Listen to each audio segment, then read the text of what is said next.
Coming up on today's show, get an inside look at Marquez MMA, Philadelphia's new powerhouse team.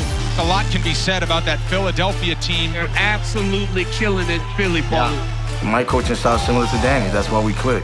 We have a formula that's working. Oh, that's it. Sit front row with Aljamain Sterling as he watches the third fight between Alex Volkanovski and Max Holloway. If Max don't take care of him, I will. Oh, they're talking. I like it. Hear how champion coach Eric Nicksick brings out the best and the baddest men on the planet. I think your approach needs to change in coaching quite a bit, depending on the fighter and what they need to hear. I think that's what makes a great coach, finding that thing that lights a fire and they're asked to go out and pull out a victory. Philadelphia's Marquez MMA has launched itself into the fight scene as a hotbed of top-tier talent. Guided by head coaches John Marquez and Daniel Gracie, several of their young fighters recently blazed their way into the octagon. We learned more about the team and its keys to success in this edition of Battlegrounds.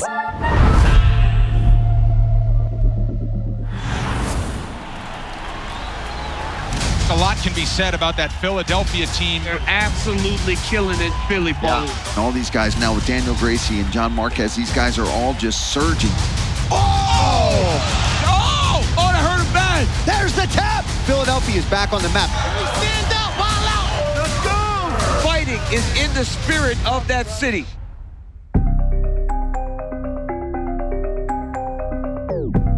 Philly MMA scene is like the mob. Everybody knows they're dangerous, but nobody talk about them. They know we're here. They just don't want to mention us.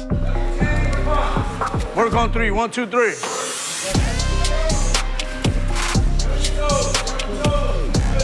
I grew up maybe like 5 minutes from here.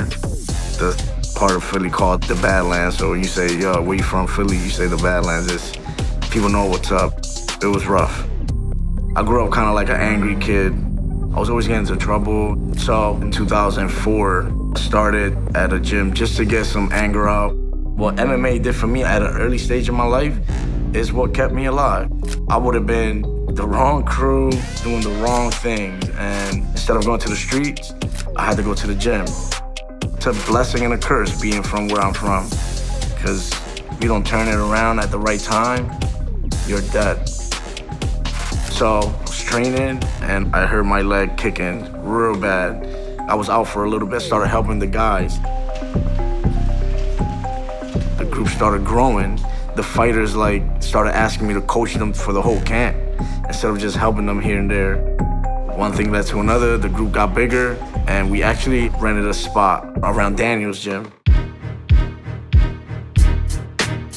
I remember starting to train with like 6. In the family, we're born on the mats. My last name is Vieira, but me, Renzo, Ralph, Hein, we had the same grandmother. And when I went to fight in Pride, of course, Renzo said, you're gonna fight with the Gracie name. The Gracies, trailblazers, very revered in mixed martial arts. We train together on Renzo's school. This is like our kind of family reunion, you know? We are the Gracies. I hope you're ready, because here we come. I was in New York to train with Renzo, and I said, I need to go back to Brazil. It didn't work out. We came back. We're like, where are we gonna go? My ex-wife is from Philly, and we are where we are now. Die. My first experience with Daniel kicked off the right way. One of my guys had went to his gym to spar.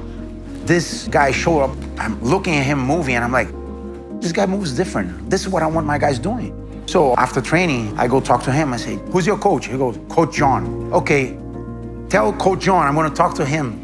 Me and Daniel end up being in the same locker room at a regional event. I walked to him, I said, where have you been? Man, I'm trying to get you to my gym. So I'm like, yo, why are you talking to me like that? And he was like, listen, help me, I'll help you. We shook hands, and that next Monday I was at his gym. My coaching style is similar to Danny's, that's why we click. Switch. We have the same goals, we have the same mindset. I learned with him, he learned with me. Perfect. I'm a jiu-jitsu guy. The arm goes all around to his shoulder. You should go a little higher. You see the neck right there. Boom. Go, don't hesitate. Coach John trains them, combinations, head movement, angles, the things that I was missing. That's why we bond together so perfectly. The idea of Marquez MMA was actually Daniel's. Daniel put pressure on me, like, yo, you gotta market your name. You know what you're doing, you building champions. 6 years ago, Daniel discovered me. He's the one that put me out there to the world. So he did it, and ever since, it's been good. We just started to call the team Marquez MMA. I had a bunch of pro guys, he had a bunch of amateur guys. His amateurs became pro, and we started to win. They were all literally kids. Guys like Sean Brady. Ever since those two clicked up, we have guys coming from all over the country to train with us. We have so many guys. We have Andre, Jeremiah, Pat, Joey Pyfer. So we've all helped each other get here. We have a formula that's working. When you come train here, Let's go. Come on. Go! expect hell. That's what a fight is. I'm not gonna baby you, I'm not gonna say what you want, I'm not gonna do what you want. You're gonna do what I say. Bad habits you have, you're not gonna do that here. Yo, try here. Put your hands up. Daniel and John, they're intense. Yo, mother, can you do the drill right? There's no room for someone to be in here that's not here ready to work, that's not about it, that doesn't want to get better. Time! Great job, guys.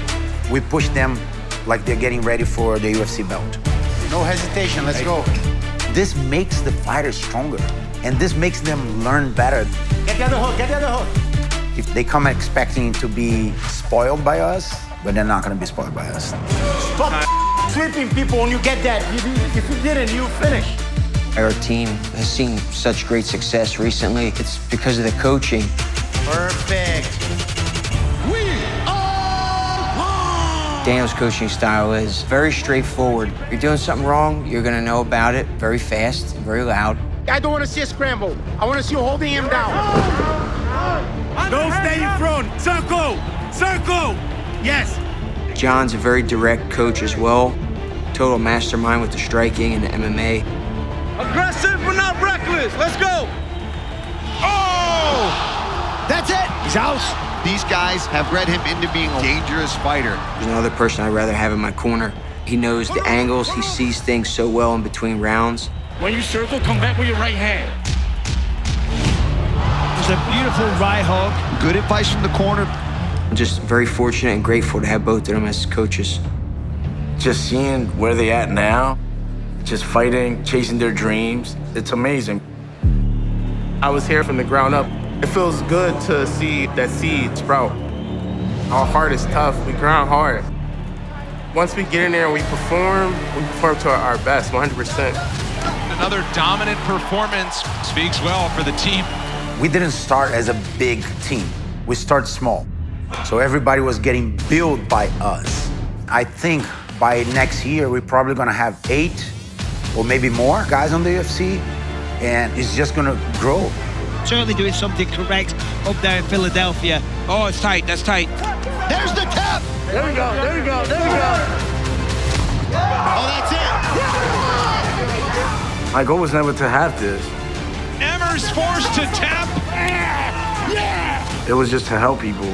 I never thought that we would get this big. It was just helping people and doing what we love. Their gym is on the way up. Me and Daniel, we're authentic, and what you see is what you get. Our partnership has been successful because we have the same goal. Get the guys ready, win, and keep the team growing. The stuff that we've been through in our life made us who we are, so that's why we're so close to our team. Because you want to see a friend win. They're not just a client to us, they're our friends, they're our boys. Sometimes we sit back and look at the whole scene and we're like, man, we're really here.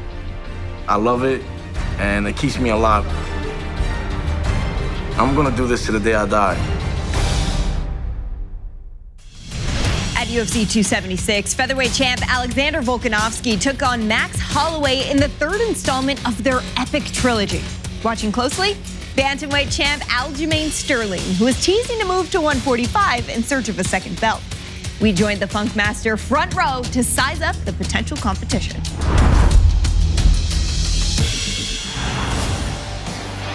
Dateline Las Vegas. The UFC's annual summer blockbuster has arrived, and with it, all the star power you have come to expect from the combat sports leader. Here we go, we got the co-main event. Alexander Volkanovski versus Max Holloway. Big fight. Alex, if you win, I'm coming for you. I'm coming for you. Max Blast Holloway. If Max don't take care of him, I will. The great Volkanovski. I don't like cutting weight. 145, I'm coming. We were all expectant that these two would engage again. It stands to reason 25 years from now they will be talking about this rivalry series. I got to train with Max twice in Hawaii. Super technical, super good with his takedown defense. Gives me a lot of confidence. Both guys are trying to find out what improvements have been made. That was a good cross from Volkanovski. Good counter. Good counter. We need a definitive answer. Who's really the king? Who's really the king of this division? Too fast for him. Oh, they're talking. They're talking. I like it. Ooh. Beautiful jab. Volk now mess around. We got a minute left. Another good right hand by Max. They're getting after it. Pretty good response from Holloway late in the round. Back elbow gets home. Oh, close round, close round. Leaning towards the champ, round one. Volk landed some crisp combinations. Max was having his way pressing forward, but at the end of the day, pressing forward doesn't mean unless you're doing some damage. Max got to get back to kicking, man. That's how Volk beat him the first two times, I think. Oh, Volk landed hard cross over the top. Volkanovski, when he feels like Max is going to enter, he loads up and starts to go. Nice, Max. Oh, Volk. He throws that overhand, beautiful, every single time. Volk is a dog, man. Holy, he's a dog. Because he's having a bit of a problem trying to get Volkanovski, he's got to just get very active. That shot opened up a big cut, or so it appears. Holloway, yep. That's bad. Beautiful right hand from Volk. Volk is fighting a beautiful fight right now. 1 minute left in this first round. Second round. Don't quote me. I might have had a couple of cocktails. Super competitive round. Volkanovski, I think up 2 rounds. I think he's up 2 rounds, which means he's that much closer to a matchup with me. Volkanovski made the adjustments. Can Holloway do the same thing after the first 2 rounds? Man, Volk is looking really, really sharp. Smart, composed, seeing everything. Great defense. Let's get some bees, get the clit. Oh! Nasty right hand. Yep, slip and rip with the right hand for Volkanovski. Coming up on a minute to go, round 3. Volkanovski looking super impressive right here. Super impressive. The difference is he hasn't fought a grappler that can actually take his ass down. Big difference. High kick from Holloway, partially blocked. The right hand got through. 15 minutes down. Volkanovski up 3-0. Good job, Max. Max needs a big response right here in the 4th and the 5th round. He needs to get a finish, in my opinion. Volkanovski is doing a good job reading the attacks of Holloway, using his footwork to establish ring control. Some people think just because you're in the center, you're establishing ring control. That's not the case. The guy on the outside, the guy in the middle, it depends on the footwork, who's being more effective. Volkanovski's being more effective here, in my opinion, landing the biggest strikes. I think that's what's winning him the fights right now. Volk fighting like he's got something to prove. I like it. I like it. I think if there's a third of a takedown, it changes a lot. A third of a takedown changes a lot. Right now it's all kickboxing. This is MMA. You gotta be able to threaten the takedown. Change up the pace of the fight. Volkanovski is showing a different level tonight. And you see he's getting better in terms of his land percentage as the fight goes on. Volkanovski's kind of picking him apart right here. He's landing the more significant strikes. Volkanovski is fighting beautiful and also really pulling away from Max. You give me your back like that, that's a problem. Those hooks are already in. Volk fighting with his hands down at this point. This is kind of crazy. They're telling him, don't wait, just go, throw some knees. Oh man, he's just a step ahead and quite a bit faster at this point. Max needs something big. He needs a Hail Mary at this point. This is MMA. Anything can happen. Max can get it done. He's got to believe it. He's got to go for it. All right, so it all comes down to this, our 5th and final round. We'll see if Max Holloway can rally. Volkanovski has never looked better. That doesn't feel good. Hey, he's controlling the cage. Footwork on point, round 5. Hasn't lost a step yet. Oh, that was so close. Just over 2 minutes to decide the UFC Featherweight Championship. Oh, nasty calf kick. Oh my goodness, and now he's pouring it on. He's not mitigating risk. Max picking up the steam right now. Trying. Volkanovski matching him. Volkanovski cruising right now. Everything he's doing is beautiful. Beautiful footwork, pivoting out, beautiful. Well, Max Holloway was game as hell, but the champion Alexander Volkanovski with a signature performance tonight. For the winner, by unanimous decision, and still the undisputed UFC featherweight champion of the world, Alexander. Hard guy to beat. I think I got the recipe, though. I think I got the recipe. My size, takedowns, mix it up. Same fight IQ. I see the shots. Different type of fight. Let's go! Hey, great fight. Volkanovski fought like a champ, defended the way he needed to. Big opportunity for myself to get in there and mix it up with a legend at this point. Beat Max Holloway 3 times. Bro, that's freaking crazy. But I think I got the recipe to beat that man. Let's go, baby. Let's go.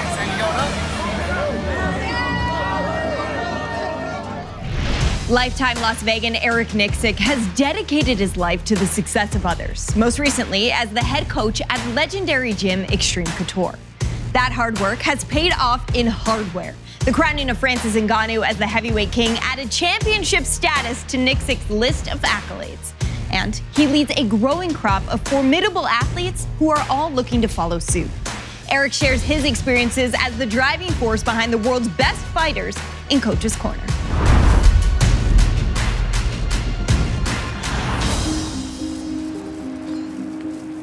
I got into this sport kind of just trying to find a void in my life. Just kind of stumbled across the place and I saw a bunch of tough dudes getting after it. I felt like that camaraderie, that vibe, just the individuals working to achieve a common goal was what I needed in my life. I was coaching classes and coaching some young up-and-coming fighters at the time. And then it was Randy that was sitting there, Randy Couture, and he said, look, man, I think you have a path here. I'd like for you to be able to take over as the gym manager here. You know, I messed up a lot as a kid. You know, I was in a little bit of trouble in college and that came up to bite me. I missed out on a lot of good opportunities in my athletic career, and I think I coached my fighters in a way that I feel like I owed it to the younger version of myself because of the things that I messed up. Get geared up, get a drink of water, let's get ready to go.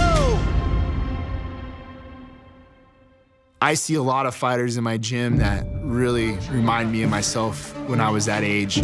Fate, universe, God, whatever, puts me in that position to help them realize their full potential and be able to accomplish their goals and help them kind of navigate through this process. I really want to get to know my fighters and understand what makes them tick. And that's sweat equity, man. That's just being around them, understanding what got them into the sport. Good scrambles, let's cover a foot. Understanding their journey and why they're here. What do they fight for? Who do they fight for? Finding all those little things makes you pull that out in, round 5 or going into round 3 when you need that moment. There are many different personalities in this sport. You're not going to coach Francis Ngannou the same way you coach Sean Strickland. That makes your friend.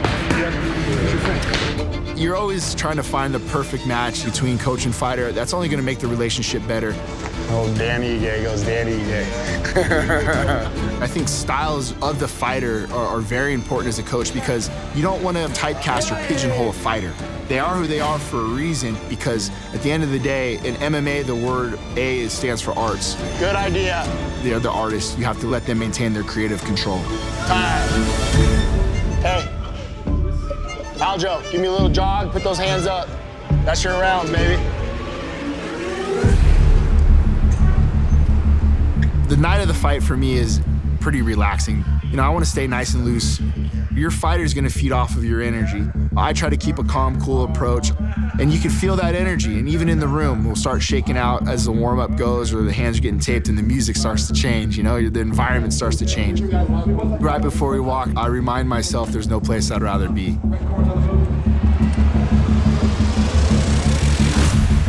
At one point early on in my career, I believe it was one of Brad Tavares' fights. He was fighting the MGM Grand. And I'm born and raised in Las Vegas. And I'm glad my dad called me before. He said, hey, I want you to take a second and look around and take it all in. Your fighter's fighting at the MGM Grand. I've done that every time since. Any arena I've ever been in, whether it's been the Apex, you know, Abu Dhabi, I've taken a second just to look around and take it all in. I want to remember those moments, even if it's just a couple seconds, 2 or 3 seconds. And then once that bell rings, it just becomes tunnel vision for me. Very, very high stakes fight for the featherweight division. Oh, big left hook there by Ige, that connected. I think your approach needs to change in coaching quite a bit, depending on the fighter and what they need to hear. I can look at Dan Ige and Mirsad Bektic. It's 1-1 going into 3. And another tough second round for Dan Ige. Ige hits the stool. Hey, 5 minutes out of you. Yes, sir. 5 minutes out of you, Dan. He does not want it more than you. Yes, sir. He does not want that more than you. Do you understand me? Yes, sir. We always had a saying, what do you do in round 3? What do you do round 3? Come on. Let's go. On your toes. Let's go. Let's go. Let's go. That was a moment that I felt like we just were able to get it out of Dan. Yeah! He don't want your 1+. Yeah! Oh, big connection with a left. Ige with a big punch and a kick to the body. Francis Ngannou, Cyril gone. Perhaps down 2-0 at one point. It was 2-2 going into round 5. Hey, look at him. Look how tired he is. Hey, we've been through so much together. This is you. You understand me? This is you, kid. Let's go. Oh, boy. Sweep it. Big sweep. Nice. Sit up. Grab his arm and sit up. And wouldn't that be something if Francis Ngannou leaned on his wrestling and grappling to successfully defend his title? And it looks as though Ngannou will end the fight in a relatively dominant position. Incredible. What a rally from Ngannou after a tough start. Hey! Let's go! Let's go! I told you. It wasn't really much of an adjustment, but I think just delivering the right message at times, I think that's what makes a great coach. Finding that thing that lights a fire and they're asked to go out and pull out a victory. My most memorable title fight in the UFC was Francis versus Stipe. And I think a lot of it was because of the first fight and the outcome that happened in the first fight. Beautiful time takedown. Ngannou just does not know exactly how to get up here. For the winner, And a lot of the doubt that he wasn't going to be able to execute really any game plan, and Stipe was going to pretty much walk right over him. Eric Nicksick, all the people at Xtreme Couture, they prepared him for exactly the challenges that he faced in the first fight. The question is he ready? Ready, fight. Watching Francis to go execute exactly what we wanted, it was like playing a video game. I remember being like, throw this. Nice. And he threw it, and it landed. Early shot from Stipe. This is big. And it was like, do this. Heavy. Get to the back. Good. Break that leg down. Step around. Nice. Now we go. It was so cool. It was like the closest I've ever been to playing a video game and having the best character in the game. Left eye's hurt. I want middle. Yes. Oh, knocked out for Ngannou. Stipe back to his feet. Eats another uppercut.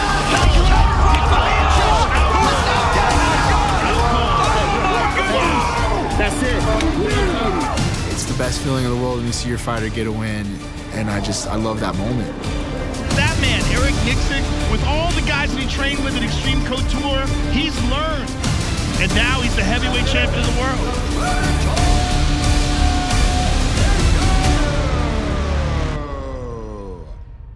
We are an individual sport once the cage door closes, but you're only as good as the team that you surround yourself with. Having that team around you is the most important part. And sometimes it takes somebody outside of your circle to believe in you the way that I think a coach does. For me, I love to be able to help shepherd people in achieving their goals. The love that I share for my fighters is only going to make me better and keep me where I'm at today.